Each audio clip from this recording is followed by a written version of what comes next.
Ini adalah WBCQ, menghadirkan radio World's Last Chance kepada Anda dari Monticello, Maine, Amerika Serikat.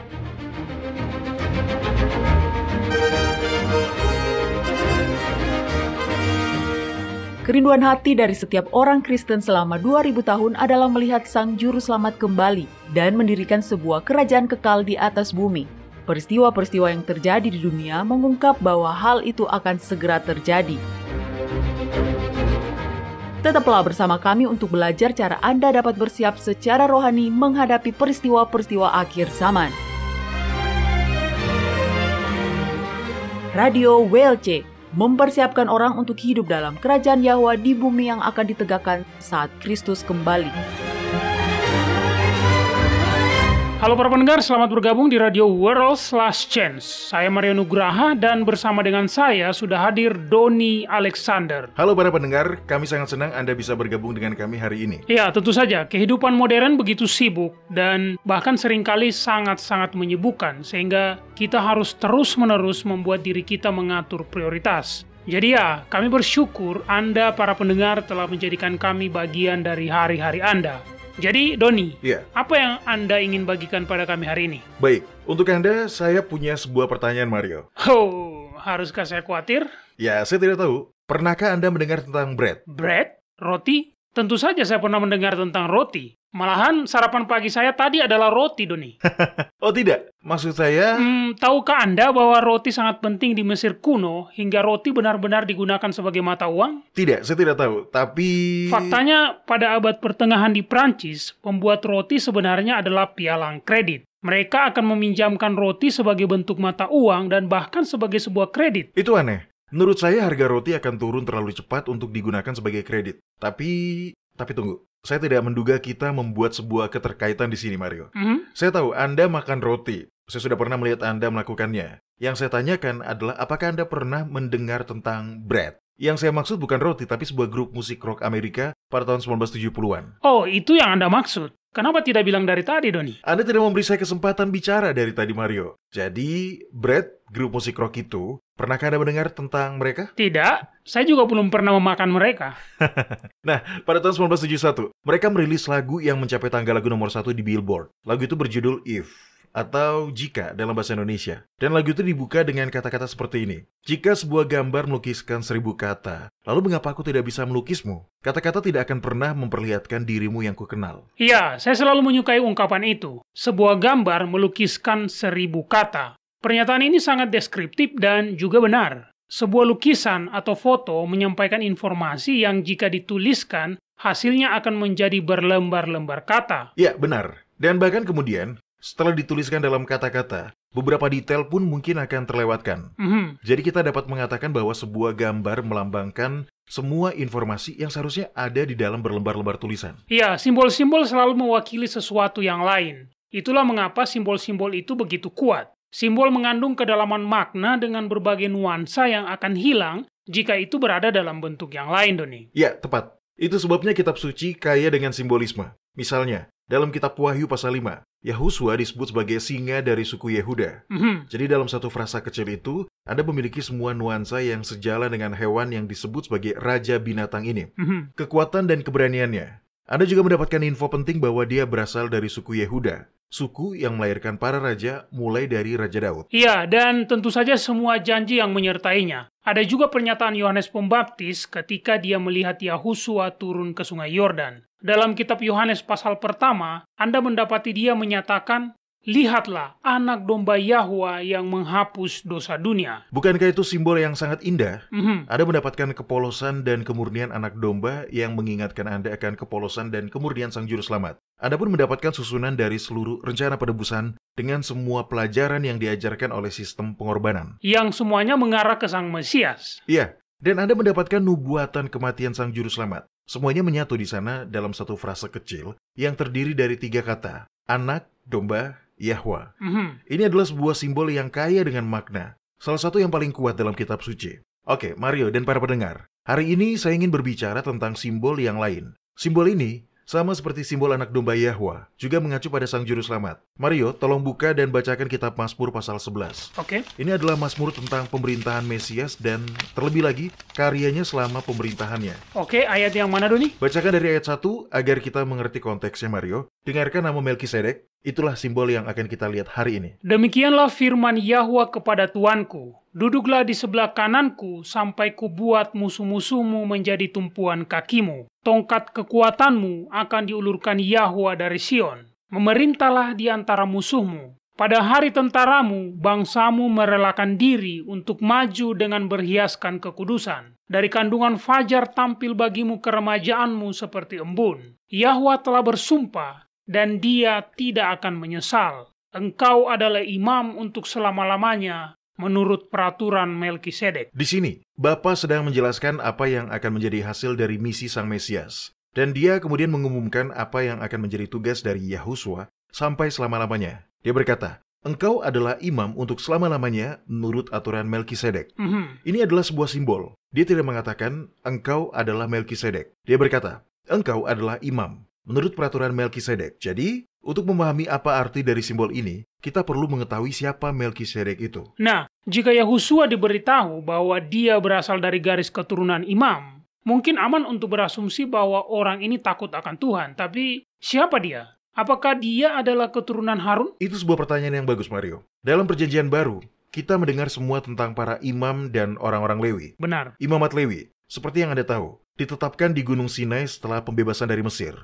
Harun, saudara laki-laki Musa, adalah imam besar pertama. Dan semua imam setelahnya adalah keturunannya. Benar. Menjelang kematian Yakub, dia memberikan cukup banyak kutukan yang diucapkan kepada Simeon dan Lewi. Karena keterlibatan mereka dalam pembunuhan semua laki-laki di Sikem. Iya, saya ingat itu, Doni. Kitab Kejadian pasal 49 ayat 7, yang saya ingat di situ dikatakan, Aku akan membagi-bagikan mereka di antara anak-anak Yakub dan menyerahkan mereka di antara anak-anak Israel. Ya, itu sungguh adalah sebuah kutukan yang hebat, mengingat semua orang fokus untuk membangun dinasti. Ya, benar. Dan Lewi telah diserahkan di Israel. Berbeda dengan suku-suku lainnya, orang-orang Lewi tidak menerima sejumlah tanah sebagai warisan. Tapi kutukan ini berubah menjadi berkat.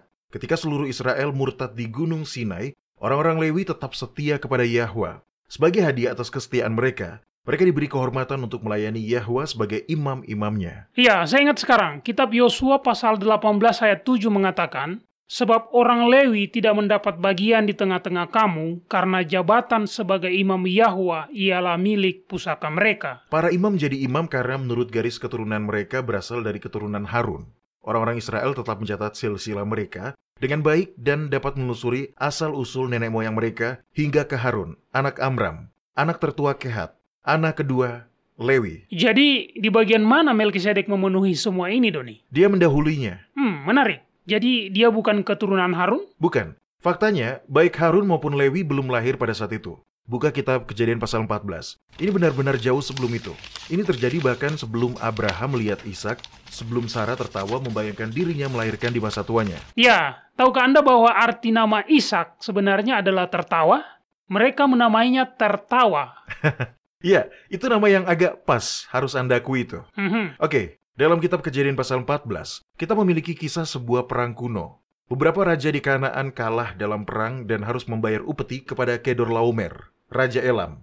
Ketika mereka bosan melakukan itu, mereka memberontak. Kedorlaomer tidak akan membiarkan sapi perahnya diambil. Jadi dia mengumpulkan beberapa raja dan maju untuk menumpas pemberontakan. Mari kita baca kisahnya, Mario. Kitab Kejadian pasal 14 ayat 10-16. Di lembah Sidim itu terdapat sumur aspal di mana-mana. Ketika Raja Sodom dan Raja Gomora melarikan diri, jatuhlah mereka ke dalamnya, dan orang-orang yang masih tinggal hidup melarikan diri ke pegunungan.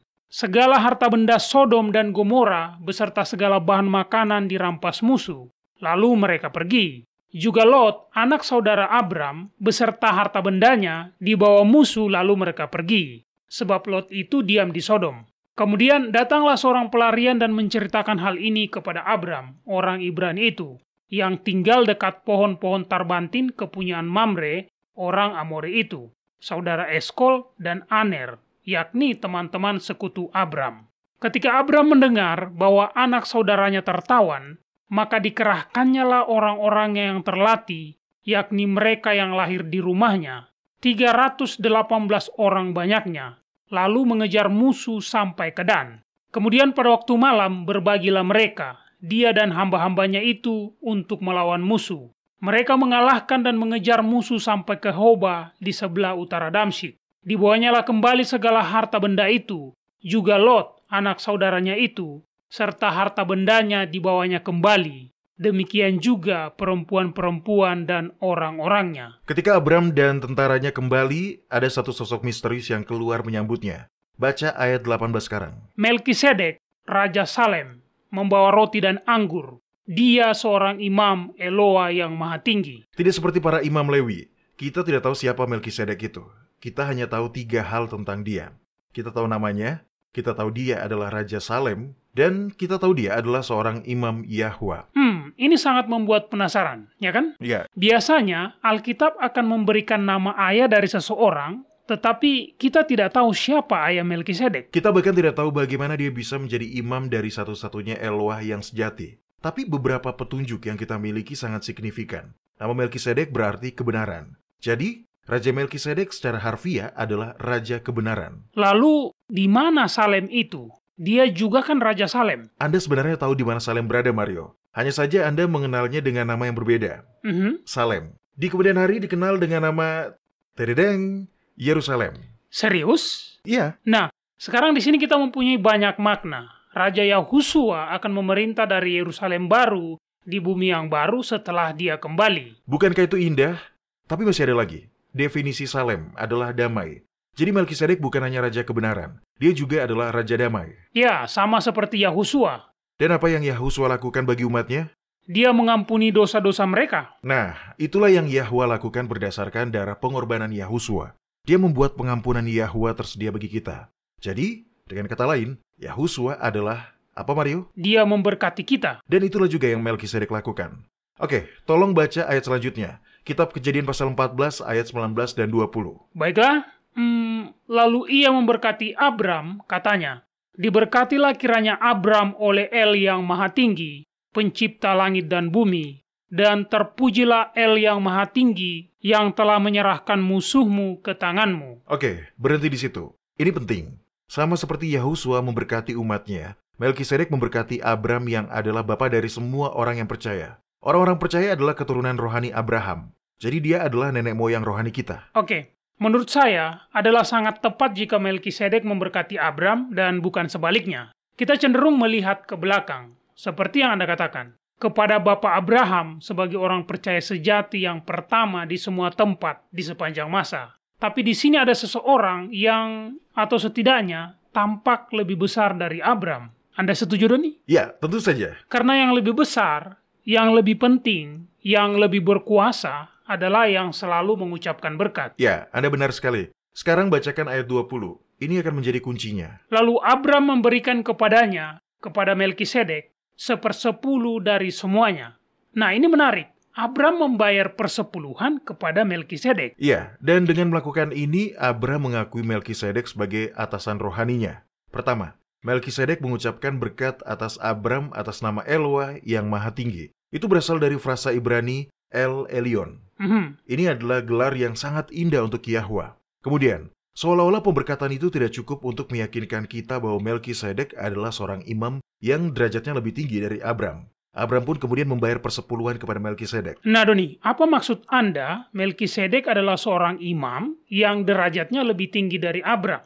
Abram bukan seorang imam. Dia bukan imam? Iya, bukan. Maksud saya, belum ada imamat pada saat itu, Doni. Bagaimana dia bisa menjadi imam? Buka kitab Wahyu pasal 1 dan bacakan ayat 5 dan 6 untuk kita. Saya pikir Anda akan terkejut dengan apa yang akan Anda baca di sini. Baik, sabar. Oke, di sini dikatakan, dan dari Yahusua Kristus, saksi yang setia, yang pertama bangkit dari antara orang mati, dan yang berkuasa atas raja-raja bumi ini, bagi Dia yang mengasihi kita, dan yang telah melepaskan kita dari dosa kita oleh darahnya, dan yang telah membuat kita menjadi suatu kerajaan, menjadi imam-imam bagi Yahwa, Bapanya. Bagi Dialah kemuliaan dan kuasa sampai selama-lamanya. Amin. Inilah yang selalu menjadi kerinduan Bapa bagi anak-anak duniawinya, yaitu agar mereka menjadi sebuah kerajaan para raja dan imam-imam baginya. Anda menemukan terminologi yang sama di kitab Wahyu pasal 5, di mana 24 tua-tua memuji anak domba dan mereka berkata, "Engkau layak menerima gulungan kitab itu dan membuka materai-materainya, karena engkau telah disembelih, dan dengan darahmu engkau telah membeli mereka bagi Yahwa dari tiap-tiap suku, dan bahasa, dan kaum, dan bangsa. Dan engkau telah membuat mereka menjadi suatu kerajaan, dan menjadi imam-imam bagi Eloah kita, dan mereka akan memerintah sebagai raja di bumi." Nah, Mario dan para pendengar, lihat, rencana awal Bapa akan digenapi ketika setelah kembalinya Yahusua. Bumi dijadikan baru dan Yerusalem baru diturunkan menjadi ibu kota kerajaan Yahwa di bumi. Tetapi Abram, sebagai orang percaya, sudah oleh iman menjadi seorang raja dan imam Yahwa. Iya, saya kira saya tidak pernah benar-benar berpikir seperti itu sebelumnya, Doni. Tetapi itu masuk akal. Kitab Kejadian berbicara tentang Abram membangun mezbah dimanapun dia mendirikan kemahnya. Tanpa imamat dan sebagai kepala keluarga, Abram secara alami akan menjadi orang yang mempersembahkan kurban. Benar. Sekarang, setelah menerima persepuluhan dari Abram, setelah mengucapkan berkat kepadanya, pria misterius ini menghilang dari catatan kitab suci. Kita tidak tahu dari mana dia berasal. Kita tidak tahu siapa nenek moyangnya. Seperti yang kita katakan sebelumnya, kita bahkan tidak tahu bagaimana dia bisa menjadi imam Yahwa. Semua informasi tambahan menghilang dan hanya informasi yang paling penting yang masih tersaji. Dia muncul secara singkat dan dengan cepat pula menarik diri. Tetapi dalam beberapa detail yang diberikan kepada kita menemukan pelajaran yang sangat banyak tentang pelayanan Sang Juru Selamat yang telah bangkit. Baiklah, tahan dulu penjelasan Anda, Doni. Kita akan beristirahat sejenak dan ketika kita kembali, mari kita gali apa arti semua ini dan bagaimana penerapannya. Apa yang diungkapkannya tentang Yahusua dan pelayanannya di surga setelah kebangkitannya. Bukan hanya di surga, tetapi di sepanjang kekekalan. Baiklah, para pendengar, kami akan segera kembali.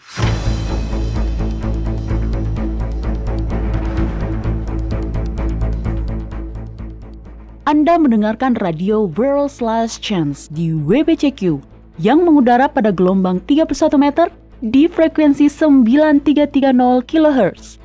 Radio World's Last Chance mempersiapkan orang untuk menyambut Sang Juru Selamat yang segera kembali.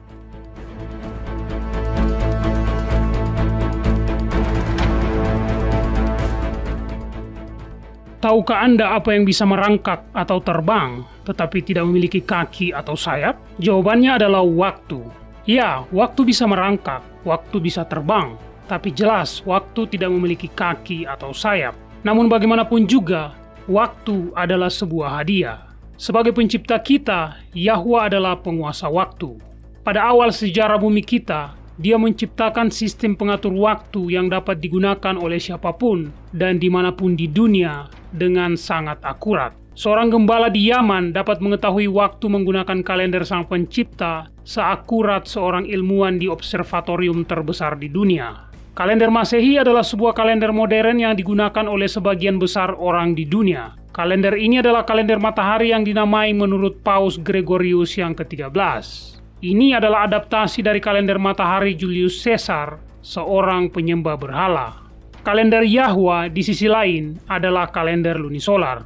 Panjang sebuah tahun didasarkan pada pergerakan matahari dan bulan atau minggu dihitung berdasarkan pergerakan bulan. Ini adalah kalender yang digunakan selama kehidupan Yahusua. Sabat yang benar berdasarkan kitab suci hanya dapat ditemukan dengan menggunakan kalender ini. Lebih jauh lagi, hanya kalender lunisolar yang dapat mengungkapkan tanggal sebenarnya dari kebangkitan Sang Juru Selamat. Jika hari di mana Anda beribadah adalah penting bagi Anda, maka Anda perlu mempelajari kalender lunisolar yang dibuat pada masa penciptaan. Kunjungi situs kami di worldslastchance.com untuk mempelajari lebih lanjut tentang metode penentuan waktu yang ditetapkan oleh Sang Pencipta. Kami memiliki buku-buku, artikel-artikel, video-video, dan episode-episode radio, dan bahkan aplikasi perangkat lunak untuk menghitung waktu dengan metode ini. worldslastchance.com meninggikan Sang Pencipta pada hari Sabatnya yang benar. Nah, Mario dan para pendengar, orang-orang Yahudi sangat mengetahui garis keturunan mereka. Mereka tahu bahwa mereka adalah keturunan Abraham dan mereka bangga akan hal itu. Garis keturunan inilah yang memberi mereka rasa superioritas atas semua orang di dunia. Ya, dan tidak hanya sampai di situ, Doni. Jika Anda membaca tulisan mereka di Talmud, maka Anda akan terkejut. Mereka cukup banyak membenarkan pelanggaran yang mereka lakukan pada orang-orang non-Yahudi, karena bagi mereka, orang-orang non-Yahudi tidak lebih dari binatang ternak. Begitulah yang dikatakan di dalam kitab Talmud. Saya tidak mengatakan semua orang Yahudi percaya pada hal itu, tetapi banyak dari mereka yang percaya pada hal itu dan mereka mendapatkan ini dari tulisan suci mereka. Ingat, Talmud bukanlah Alkitab. Talmud adalah tradisi lisan yang akhirnya ditulis menjadi sebuah buku. Ini adalah tradisi nenek moyang yang ditentang oleh Yahusua secara terang-terangan. Tapi, Anda benar, perasaan superioritas secara sadar terhadap orang lain ini sudah dimulai sejak lama. Mereka bangga dengan garis keturunan mereka, dan bangga akan imamat mereka. Dan Anda harus menjadi keturunan Harun untuk menjadi seorang imam, ya kan? Ya. Orang Lewi berasal dari suku yang sama dan mereka melakukan pekerjaan lain untuk Yahwa. Tapi mereka bukan imam-imam yang sebenarnya, ya kan? Ya, benar. Jadi, inilah Yahusua. Dia adalah anak domba Yahwa yang menghapus dosa-dosa dunia. Dan dia telah melakukannya. Dia sepenuhnya berserah diri kepada Yahwa. Dia mati di kayu salib. Dan berdasarkan hidupnya yang tanpa dosa, membuat kematian tidak dapat menahannya di dalam kubur. Pada hari ketiga, Bapa membangkitkannya kembali. Untuk melakukan apa, Doni? Nah, itulah inti dari diskusi hari ini. Yahwa membangkitkan Yahusua untuk melakukan pekerjaan khusus. Buka kitab Ibrani pasal 4, dan mari kita lihat apa yang dikatakannya. Kitab Ibrani pasal 4 ayat 14-16. Silakan baca setelah Anda menemukannya, Mario. Baiklah, di sini dikatakan, karena kita sekarang mempunyai imam besar agung yang telah melintasi semua langit, yaitu Yahusua, anak Yahwa. Baiklah kita teguh berpegang pada pengakuan iman kita, sebab imam besar yang kita punya bukanlah imam besar yang tidak dapat turut merasakan kelemahan-kelemahan kita. Sebaliknya, sama dengan kita, dia telah dicobai, hanya tidak berbuat dosa. Sebab itu, marilah kita dengan penuh keberanian menghampiri tahta kasih karunia, supaya kita menerima rahmat dan menemukan kasih karunia untuk mendapat pertolongan kita pada waktunya. Sang Juru Selamat telah bangkit menjadi imam besar kita yang baru. Sekarang, seperti yang dapat Anda bayangkan, ini adalah pesan yang sangat tidak populer di abad pertama. Para imam dan orang Lewi sedang berkuasa dan mereka tidak mau melepaskan kekuasaan itu. Itu benar. Kematian Yahusua mengakhiri sistem pengorbanan darah, ya kan? Mereka pun kehilangan pekerjaan. Dan mereka tidak senang dengan hal itu. Keyakinan yang berlaku adalah bahwa untuk menjadi seorang imam sejati, Anda harus berasal dari keturunan Harun. Dan Yahusua adalah keturunan Raja Daud, yang berasal dari suku Yehuda. Jadi, penulis kitab Ibrani merujuk kembali ke zaman kuno, terus hingga ke Melkisedek, untuk menunjukkan alasan mengapa Yahusua pada dasarnya bisa menjadi imam besar, walaupun tidak berasal dari keturunan Harun.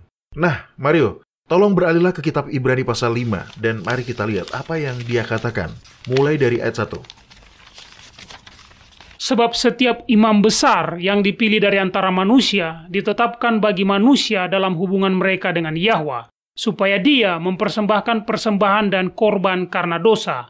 Dia harus dapat mengerti orang-orang yang jahil dan orang-orang yang sesat, karena dia sendiri penuh dengan kelemahan yang mengharuskannya untuk mempersembahkan korban karena dosa, bukan saja bagi umat, tetapi juga bagi dirinya sendiri. Dan tidak seorang pun yang mengambil kehormatan itu bagi dirinya sendiri, tetapi dipanggil untuk itu oleh Yahwa, seperti yang telah terjadi dengan Harun. Ayat-ayat ini menjelaskan pekerjaan seorang imam, dan itu adalah untuk menjadi mediator antara Yahwa dan manusia. Tetapi untuk dapat menjadi mediator yang berbelas kasih, seorang imam harus memahami bagaimana rasanya dicobai. Dan jabatan suci ini bukanlah sesuatu yang Anda pilih. Sebaliknya, itu hanya melalui penunjukan. Yahwa menunjuk siapa yang dia inginkan untuk menjadi imam.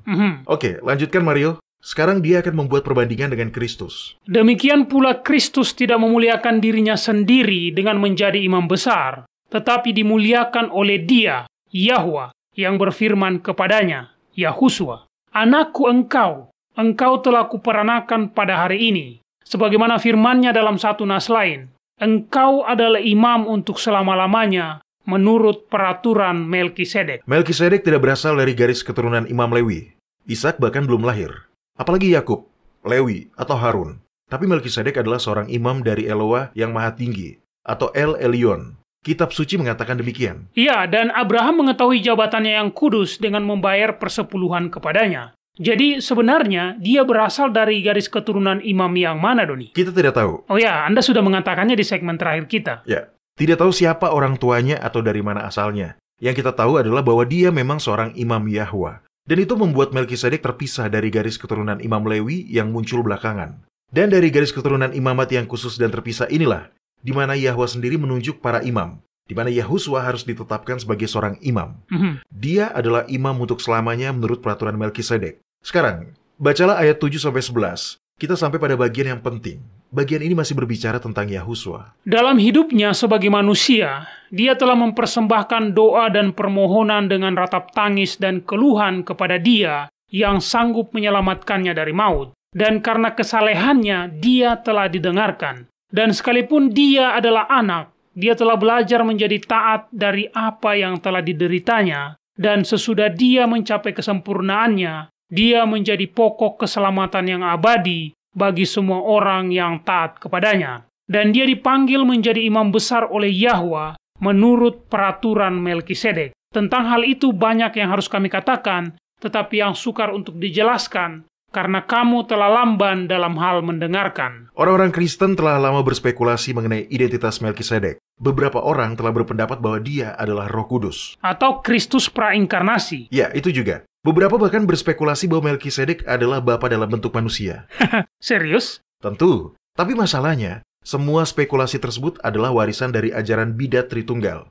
Melkisedek sepenuhnya adalah manusia. Sama sekali tidak ada ayat dalam kitab suci yang menunjukkan sebaliknya. Karena itu, dan ini adalah kuncinya, dia adalah orang yang paling cocok untuk merujuk pada Sang Juru Selamat yang, menurut kitab suci, juga sepenuhnya manusia. Oke, itu penekanan yang bagus, Doni. Dan para pendengar, saya ingin mengajukan permintaan. Jika ini adalah pertama kalinya Anda mendengar gagasan bahwa Sang Juru Selamat adalah sepenuhnya manusia, saya ingin mengundang Anda untuk mempelajari subjek ini sendiri. Kebenaran dapat bertahan dalam penyelidikan, dan baik Doni maupun saya sendiri tidak meminta Anda untuk langsung menerima kata-kata kami apa adanya. Lakukanlah penelitian Anda sendiri. Untuk membantu Anda memulainya, kami sudah membuat beberapa artikel dan video tentang topik tersebut di situs web kami. Anda bisa memulainya dari artikel berjudul Kristus Prainkarnasi, Kebenaran Alkitab atau Bidat Kuno. Nah, kita semua mewarisi kesalahan dari masa lalu. Tetapi kebenaran sedang dipulihkan. Studi kitab suci yang cermat mengungkapkan bahwa Kristus prainkarnasi sebenarnya tidak diajarkan dalam Alkitab. Oke, Doni? Ya, itu benar, Mario.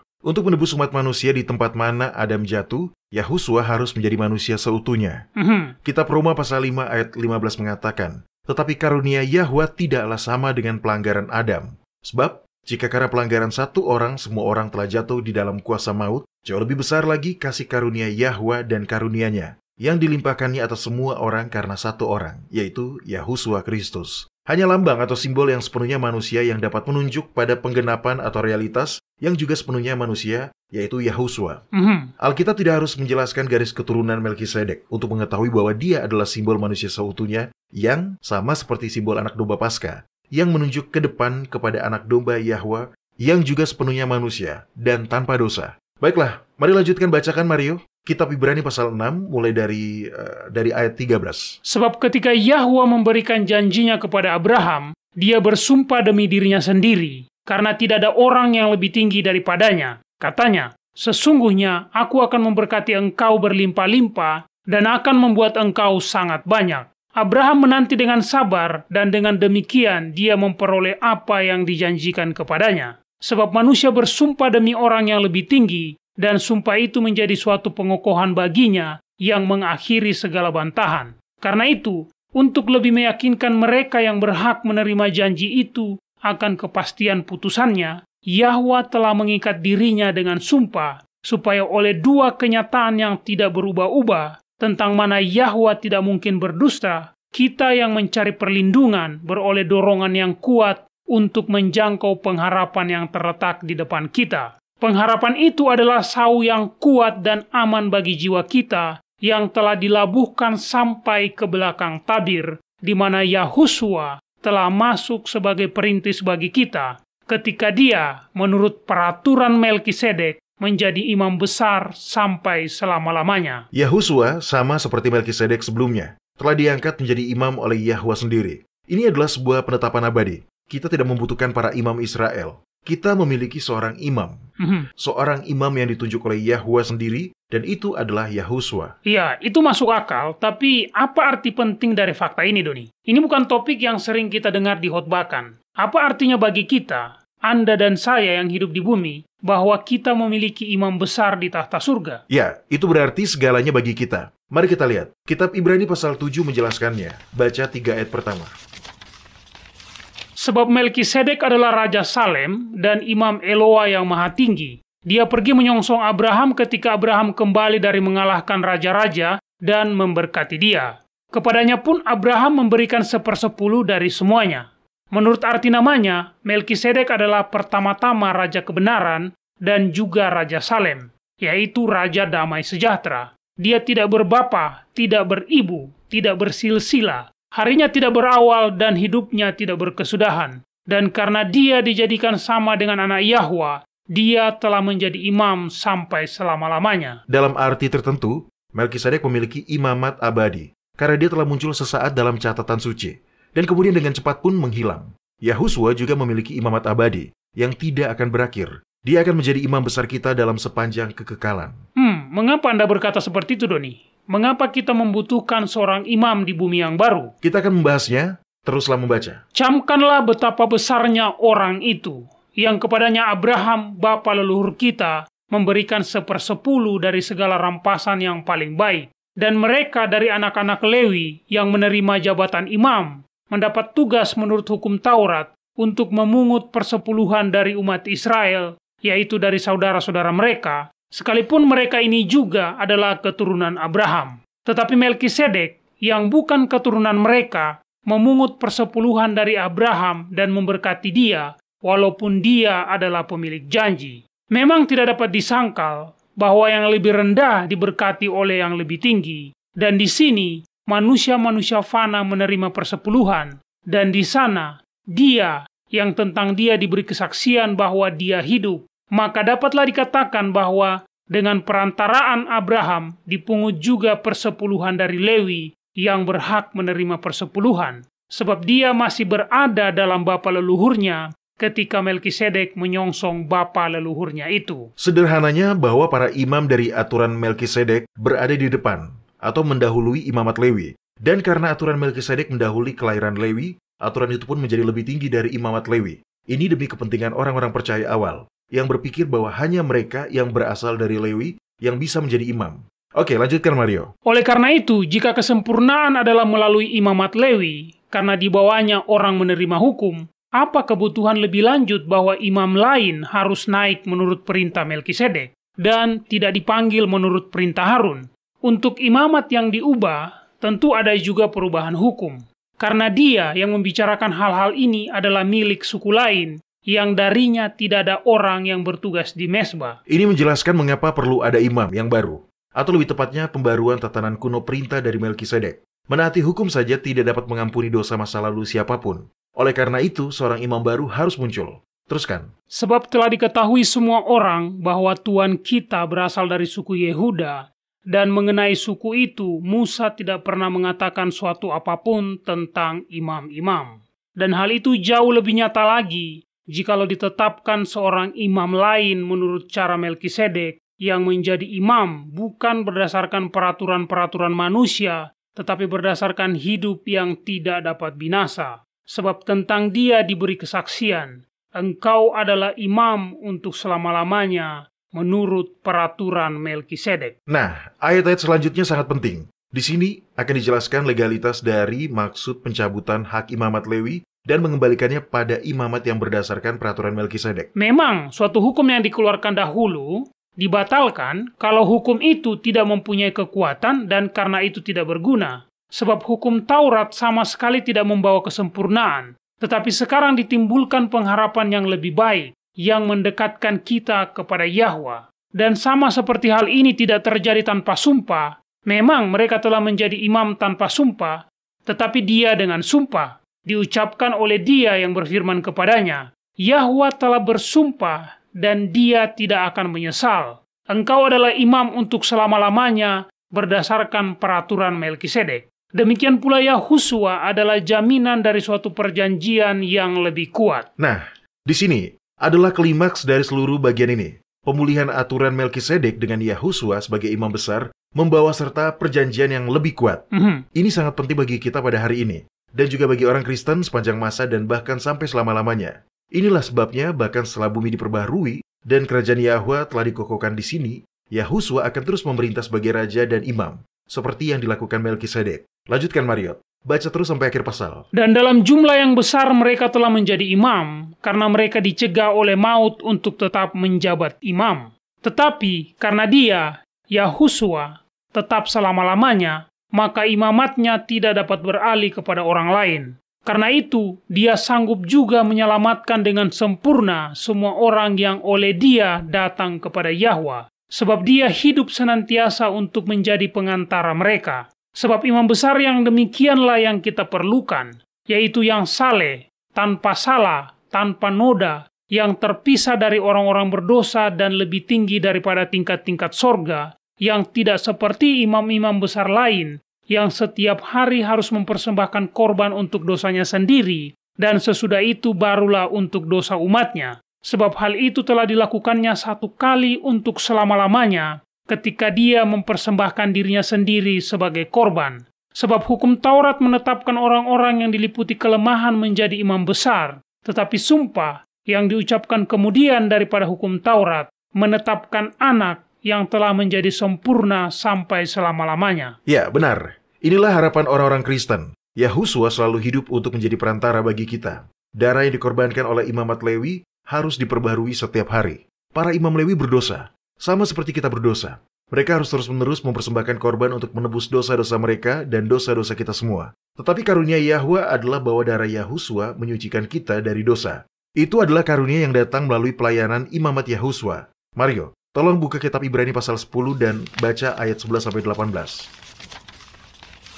Selanjutnya, setiap imam melakukan tiap-tiap hari pelayanannya dan berulang-ulang mempersembahkan korban yang sama sekali tidak dapat menghapuskan dosa. Tetapi dia, setelah mempersembahkan hanya satu korban saja karena dosa, dia duduk untuk selama-lamanya di sebelah kanan Yahwa, dan sekarang dia hanya menantikan saatnya di mana musuh-musuhnya akan dijadikan tumpuan kakinya. Sebab oleh satu korban saja dia telah menyempurnakan untuk selama-lamanya mereka yang ia kuduskan. Dan tentang hal itu, Roh Kudus juga memberi kesaksian kepada kita. Sebab setelah dia berfirman, inilah perjanjian yang akan kuadakan dengan mereka sesudah waktu itu. Dia berfirman pula, aku akan menaruh hukumku di dalam hati mereka dan menuliskannya dalam akal budi mereka. Dan aku tidak lagi mengingat dosa-dosa mereka dan kesalahan mereka. Jadi apabila untuk semuanya itu ada pengampunan, tidak perlu lagi dipersembahkan korban karena dosa. Inilah kabar baik Injil. Dengan Yahusua, seorang imam untuk selamanya berdasarkan peraturan Melkisedek, kita tidak harus terus berbuat dosa, dan kemudian diampuni. Berdosa lagi, dan kemudian diampuni lagi. Sebaliknya, bukan hanya dosa-dosa kita yang diampuni, tetapi kita juga disucikan, agar tidak lagi terus-menerus berbuat dosa. Sekarang, saya tidak mengatakan bahwa dalam hidup ini kita akan mencapai kesempurnaan, di mana kita tidak akan tersandung dan membuat kesalahan. Tetapi saya mengatakan bahwa ini adalah hadiah yang diberikan kepada kita, ketika Yahusua, seorang imam untuk selama-lamanya, berdasarkan peraturan Melkisedek, mempersembahkan darahnya sendiri.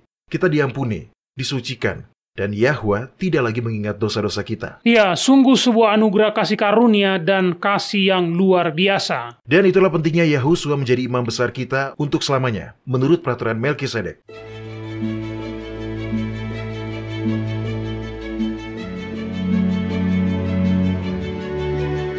Anda mendengarkan radio World's Last Chance di WBCQ yang mengudara pada gelombang 31 meter di frekuensi 9330 kHz. Radio World's Last Chance mempersiapkan orang untuk menyambut Sang Juru Selamat yang segera kembali.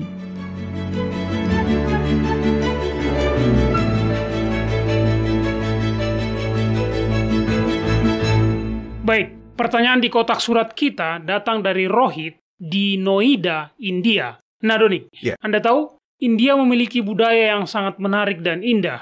Tahukah Anda bahwa permainan catur berasal dari India? Tidak, saya tidak tahu kalau catur itu dari sana, Mario. Ya, itu berasal dari kata Sanskerta, caturanga, yang berarti 4 anggota tentara. Saya pernah membaca bahwa permainan aslinya menggunakan gajah, kuda, kereta, dan prajurit biasa, Doni. Hah? Sangat menarik. Iya, begitulah. Nah, ngomong-ngomong, Rohit memiliki pertanyaan besar yang saya rasa juga akan bermanfaat bagi kita semua. Dia berkata, saya menghadapi keputusan karir yang penting dan saya tidak tahu jalan mana yang harus saya tempuh. Saya ingin melakukan kehendak Yahwa, tapi saya tidak tahu yang mana itu. Apakah Anda memiliki saran yang dapat Anda berikan kepada saya tentang bagaimana membuat keputusan dalam kondisi ini dan mendapatkan jaminan bahwa saya memenuhi kehendak Yahwa dalam hidup saya? Itu sebuah pertanyaan yang fantastis. Sangat penting untuk selalu tetap berada dalam kehendak ilahi, karena dengan begitu, ketika ada yang salah, seperti yang selalu terjadi, Anda akan memiliki jaminan bahwa Yahwa sudah mengetahui sebelumnya tentang masalah itu, dan Dia sudah menemukan solusinya. Iya,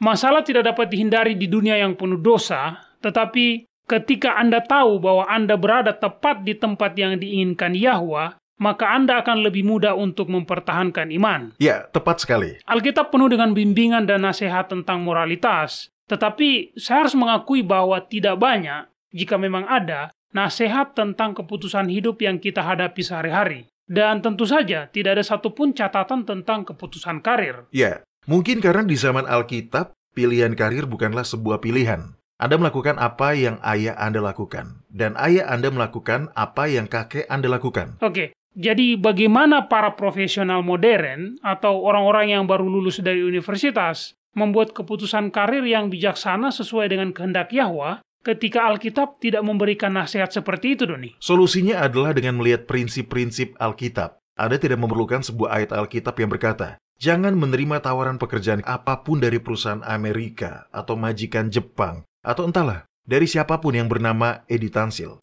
Dalam masyarakat modern, kita selalu memperhatikan kualitas pekerjaan kita, review pekerjaan terbaru kita, seberapa produktif kita, apakah kita memenangkan kontrak itu, dan banyak lagi. Tetapi kitab suci benar-benar memberi kita prinsip-prinsip yang dapat kita terapkan. Dasar yang paling penting di mana kita harus mendasarkan keputusan apapun terdapat di dalam kitab Matius pasal 6 ayat 33. Tunggu sebentar, saya buka dulu. Oke, ini dia. Di sini dikatakan, tetapi carilah dahulu kerajaan Yahwa dan kebenarannya, maka semuanya itu akan ditambahkan kepadamu. Anda tidak akan pernah tahu kehendak Yahwa untuk hidup Anda, apalagi karir Anda, sampai Anda memenuhi persyaratan untuk pertama-tama mencari kehendaknya terlebih dahulu. Dan itulah yang Rohit lakukan dalam mengajukan pertanyaan ini. Dia ingin mengetahui kehendak Yahwa. Dia berusaha untuk mengetahui kehendaknya. Dan ketika kita melakukan itu, hasilnya adalah sebuah berkat yang luar biasa. Kembali ke ayat 25, Mario, dan baca sampai akhir pasal. Karena itu, aku berkata kepadamu, janganlah khawatir akan hidupmu, akan apa yang hendak kamu makan atau minum, dan janganlah khawatir pula akan tubuhmu, akan apa yang hendak kamu pakai. Bukankah hidup itu lebih penting daripada makanan, dan tubuh itu lebih penting daripada pakaian? Pandanglah burung-burung di langit yang tidak menabur dan tidak menuai dan tidak mengumpulkan bekal dalam lumbung, namun diberi makan oleh Bapamu yang di sorga. Bukankah kamu jauh melebihi burung-burung itu? Siapakah di antara kamu yang karena kekhawatirannya dapat menambahkan sehasta saja pada jalan hidupnya? Dan mengapa kamu khawatir akan pakaian? Perhatikanlah bunga bakung di ladang yang tumbuh tanpa bekerja dan tanpa memintal. Namun aku berkata kepadamu, Salomo dalam segala kemegahannya pun tidak berpakaian seindah salah satu dari bunga itu. Jadi jika demikian Yahwa mendandangi rumput di ladang yang hari ini ada dan besok dibuang ke dalam api, tidakkah Dia akan terlebih lagi mendandani kamu, hai orang-orang yang kurang percaya? Sebab itu, janganlah kamu khawatir dan berkata, apa yang akan kami makan? Apa yang akan kami minum? Apa yang akan kami pakai? Semua itu dicari bangsa-bangsa yang tidak mengenal Yahwa. Akan tetapi, Bapamu yang di sorga tahu bahwa kamu memerlukan semuanya itu. Tetapi carilah dahulu kerajaan Yahwa dan kebenarannya, maka semuanya itu akan ditambahkan kepadamu. Sebab itu, janganlah kamu khawatir akan hari besok, karena hari besok mempunyai kesusahannya sendiri. Kesusahan sehari cukuplah untuk sehari. Ketika prinsip kita adalah mencari Tuhan terlebih dahulu dalam segala hal, maka tidak akan ada kondisi yang kita mungkin masuki. Tidak ada masalah yang dapat kita hadapi, yang tidak dapat diselesaikan dengan kuasa Yahwa. Prinsip berikutnya yang perlu diingat adalah bahwa Yahwa telah menciptakan Anda sebagai seorang individu. Artinya, Anda memiliki keterampilan dan kemampuan yang unik. Anda memiliki kekuatan dan kelemahan yang bersifat individual bagi Anda. Jangan membandingkan diri Anda dengan orang lain. Yahwa telah mengatur itu. Nah, saya jadi teringat pada perikop yang lucu yang ada di dalam kitab 1 Korintus pasal 12, Doni. Ini lucu, tetapi ini menunjukkan bahwa di dalam tubuh Kristus, kita semua dibutuhkan dan penting, bahkan jika kita berbeda. Dengarkan ini, di sini dikatakan, karena tubuh juga tidak terdiri dari satu anggota, tetapi terdiri atas banyak anggota. Andai kata kaki berkata, karena aku bukan tangan, aku tidak termasuk tubuh. Jadi benarkah dia tidak termasuk tubuh? Dan andai kata telinga berkata, karena aku bukan mata, aku tidak termasuk tubuh. Jadi benarkah dia tidak termasuk tubuh? Andai kata tubuh seluruhnya adalah mata, di manakah pendengaran? Andai kata seluruhnya adalah telinga, di manakah penciuman? Tetapi Yahwa telah memberikan kepada anggota masing-masing secara khusus suatu tempat pada tubuh seperti yang dikehendakinya. Andai kata semuanya adalah satu anggota, di manakah tubuh? Memang ada banyak anggota, tetapi hanya satu tubuh. Jadi, apa yang kita lihat dari perikop ini adalah bahwa Sang Pencipta telah merancang Anda secara ilahi untuk memiliki keahlian tertentu. Ini mungkin berbeda dari semua orang di keluarga Anda. Tidak masalah.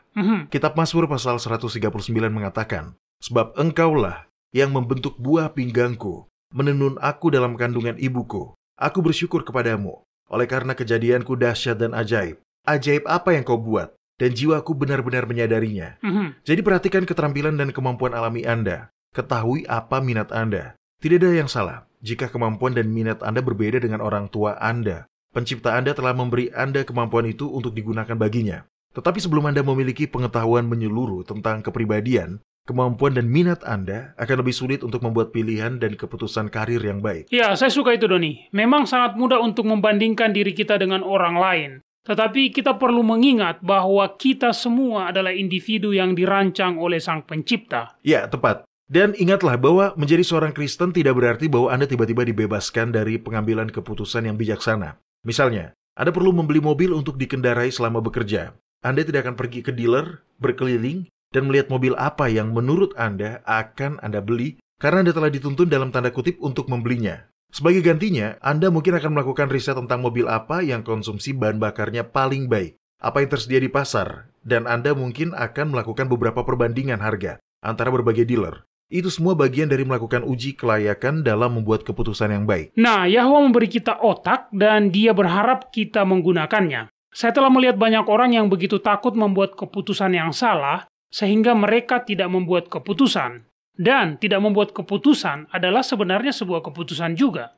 Yahwa tidak bisa memimpin jika kita duduk di kursi malas kita, meremas-remas tangan kita, sambil menunggu Dia melakukan semuanya. Kita juga harus melakukan bagian kita. Ya, tentu saja. Itu bagian dari menghidupi atau mempraktekkan iman kita. Terlalu banyak orang yang tidak pernah sampai kemana-mana karena, seperti yang Anda katakan, mereka duduk di kursi malas mereka, meremas-remas tangan mereka, menunggu Yahwa untuk mengirimi mereka sambaran petir dengan penglihatan yang jelas tentang apa yang harus mereka lakukan dan perintah yang spesifik tentang cara melakukannya. Ya, sepertinya ada harapan bawah sadar bahwa pemahaman yang jelas tentang apa yang Yahwa ingin mereka lakukan dan bagaimana melakukannya akan tiba-tiba muncul sebagai kenyataan sehingga mereka tidak perlu berurusan dengan ketakutan apapun. Dan itu yang membuat mereka terjebak pada kursi malas mereka, Doni. Tapi Yahwa tidak bekerja dengan cara seperti itu. Saat kita berdoa dan mengumpulkan informasi, Dia akan mengesankan pikiran kita. Tetapi itu hanya terjadi setelah kita sudah secara aktif berjalan ke depan. Oke, jadi maksud Anda adalah bahwa hal itu membutuhkan pengambilan resiko. Ya, tepat. Ingat perumpamaan tentang talenta dalam kitab Matius pasal 25, Mario? Ya? Para hamba itu tidak diberitahu apa tepatnya yang harus mereka lakukan dengan uang itu. Tolong buka saja dan bacakan ayat 16 dan 17, Mario. Baiklah. Segera pergilah hamba yang menerima 5 talenta itu. Dia menjalankan uang itu lalu beroleh laba 5 talenta. Hamba yang menerima 2 talenta itu pun berbuat demikian juga dan beroleh laba 2 talenta. Para hamba itu menggunakan kekuatan penalaran mereka sendiri untuk mencari cara terbaik untuk menginvestasikan talenta yang telah diberikan kepada mereka. Ya, mereka tidak hanya duduk dan tidak melakukan apa-apa sambil menunggu inspirasi datang. Ya, begitulah 2 orang yang dianggap baik dan setia itu. Mereka berpikir dan merencanakan, mengumpulkan informasi, dan mengambil resiko yang telah diperhitungkan. Mengambil resiko adalah bagian dari rencana Yahwa untuk menarik kita ke dalam perjalanan iman bersamanya. Tanpa mengambil resiko, kita akan jatuh lebih dalam ke dalam kebiasaan yang tidak pernah menyelesaikan apapun. Dan tentu saja itu bukan kehendak Yahwa. Jadi, ya, prinsip pertama, pastikan Anda mengutamakan dan mencari kerajaan Yahwa dan kebenarannya terlebih dahulu. Prinsip kedua, kenali diri Anda sendiri. Ketahui keterampilan, minat, dan kemampuan Anda. Tidak masalah jika Anda adalah orang pertama di keluarga Anda yang mencoba sesuatu yang baru. Bakat Anda diberikan kepada Anda oleh Yahwa. Prinsip ketiga, kumpulkan informasi sambil bertekun dalam doa dan kemudian buat keputusan, serta bertindaklah berdasarkan informasi yang telah Anda kumpulkan. Terkadang itu berarti mengambil resiko. Tetapi itu semua adalah bagian dari rencana Yahwa untuk memimpin kita agar percaya kepadanya. Iya, itu akan sangat membantu. Ini adalah informasi yang sangat praktis. Terima kasih telah membagikan prinsip-prinsip ini, Doni. Saya menghargainya. Saya suka berurusan dengan prinsip-prinsip karena hal itu dapat diterapkan dalam banyak keadaan yang berbeda. Nah, itu satu-satunya pertanyaan yang dapat kita bahas pada hari ini, para pendengar. Teruslah kirim pertanyaan, komentar, dan permintaan doa Anda kepada kami. Cukup buka worldslastchance.com dan klik hubungi kami. Kami berharap untuk mendengar dari Anda. Anda menyukai apa yang Anda dengar? Kunjungi situs kami di worldslastchance.com untuk mendengarkan episode-episode lain dari program radio kami. Radio World's Last Chance mempersiapkan orang untuk menyambut Sang Juru Selamat yang segera kembali.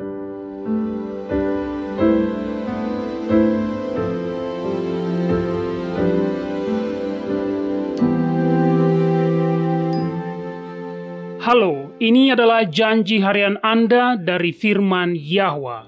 Kathy Lenz yang berusia 19 tahun berada dalam masalah. Seorang pengemudi mabuk menabrak mobilnya dan membuat mobilnya rusak parah sementara dia masih terjebak di dalamnya. Sebuah helikopter sedang menunggu untuk membawanya ke unit gawat darurat terdekat.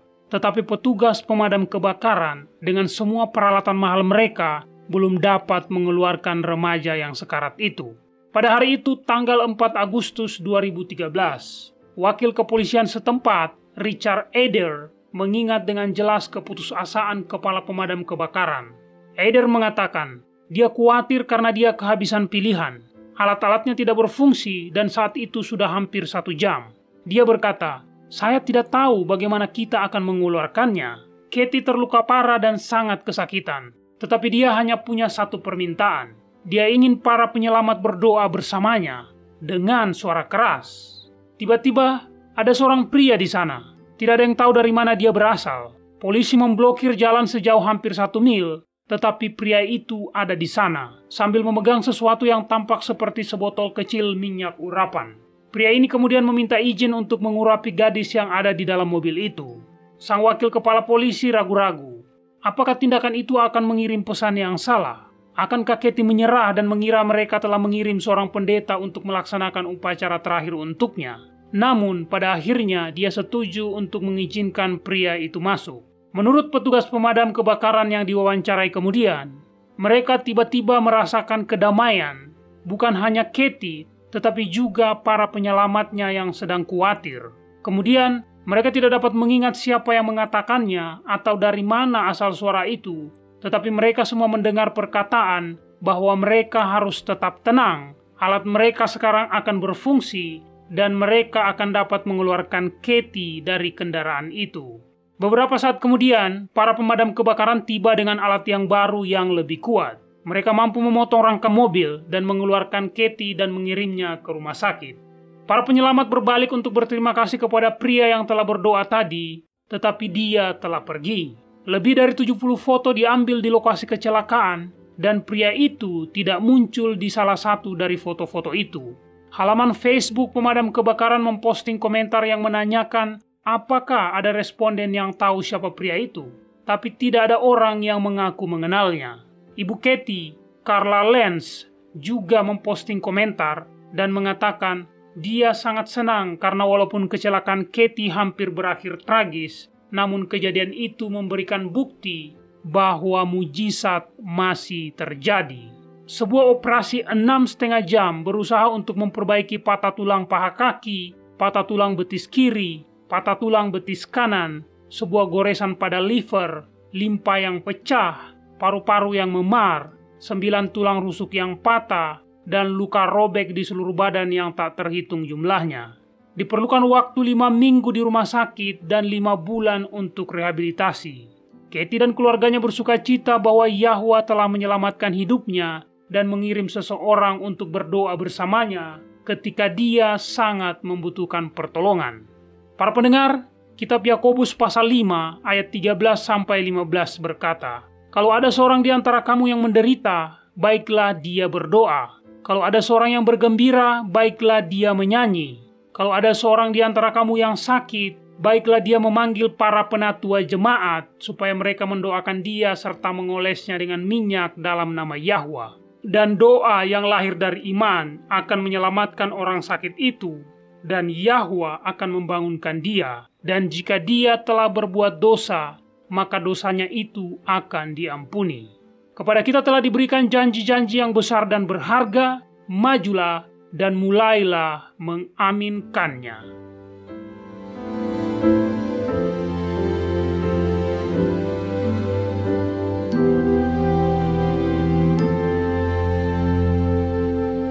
Baik Doni, ini diskusi yang menarik. Saya benar-benar dapat melihat sekarang mengapa peraturan Melkisedek jauh lebih unggul daripada imamat Lewi. Iya, memang benar begitu. Peraturan itu lebih tinggi dari para malaikat. Itu lebih unggul dari Abraham, Musa, dan tentu saja lebih unggul dari para imam Lewi. Imamat Yahusua dimodelkan bukan menurut imamat Lewi yang lebih rendah, tetapi menurut imamat Melkisedek. Itulah sebabnya kita dapat berpegang teguh dengan iman pada janji bahwa Dia selalu hidup untuk menjadi pengantara bagi kita. Dan sebagaimana hal ini menguatkan orang-orang percaya mula-mula untuk berpegang teguh pada iman mereka dalam menghadapi penganiayaan. Hal itu juga dapat menguatkan kita saat kita menghadapi penganiayaan baru di hari-hari mendatang. Ya, itu sangat benar. Ketika rangkaian peristiwa terjadi yang dalam kitab Wahyu digambarkan sebagai sangkakala-sangkakala, semua orang akan terkejut. Kita harus berdiri menantang dunia dengan berita indah tentang segera kembalinya Sang Juru Selamat, dan itu tidak akan menjadi pesan yang populer. Sudah pasti, ketika ada kelaparan seperti yang dinubuatkan di bawah sangkakala pertama, dan kekurangan air, dan penyakit dan sampar, orang-orang akan mencari target untuk disalahkan, dan siapapun yang membela kebenaran menolak untuk berkompromi akan menjadi target yang sangat nyaman. Tetapi kita memiliki janji pelayanan imamat Yahusua. Ya, Yahusua sama seperti Melkisedek ditunjuk langsung oleh Yahwa untuk sebuah jabatan khusus. Dan karena darahnya yang tercurah, semua orang yang menerima kematian, kebangkitan, dan pelayanannya dalam hidup mereka berdiri di hadapan Yahwa seolah-olah mereka tidak pernah berbuat dosa. Itulah harapan dan janji kita. Baik para pendengar, bergabunglah dengan kami lagi besok. Sampai jumpa dan ingatlah, Yahwa mengasihi Anda dan Dia aman untuk dipercaya.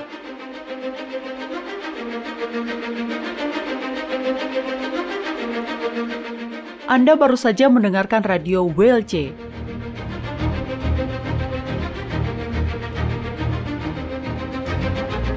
World's Last Chance berkomitmen untuk memberitakan Injil Kerajaan Yahwa kepada dunia. Nubuatan dan peristiwa-peristiwa terbaru mengindikasikan bahwa Sang Juru Selamat sudah akan kembali dalam waktu yang tidak lama lagi. Orang-orang kudus kemudian akan diberikan hidup yang kekal dan kerajaan Yahwa akan ditegakkan di sini, di bumi ini.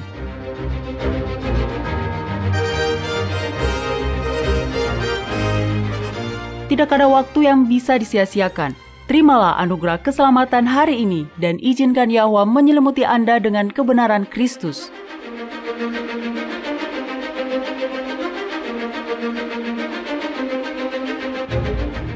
Program ini serta episode radio WLC yang lain tersedia di worldslastchance.com.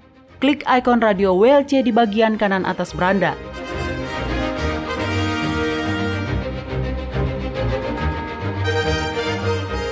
Bergabunglah kembali bersama kami besok untuk menerima berbagai pesan kebenaran lain di WBCQ yang mengudara pada gelombang 31 meter di frekuensi 9330 kHz.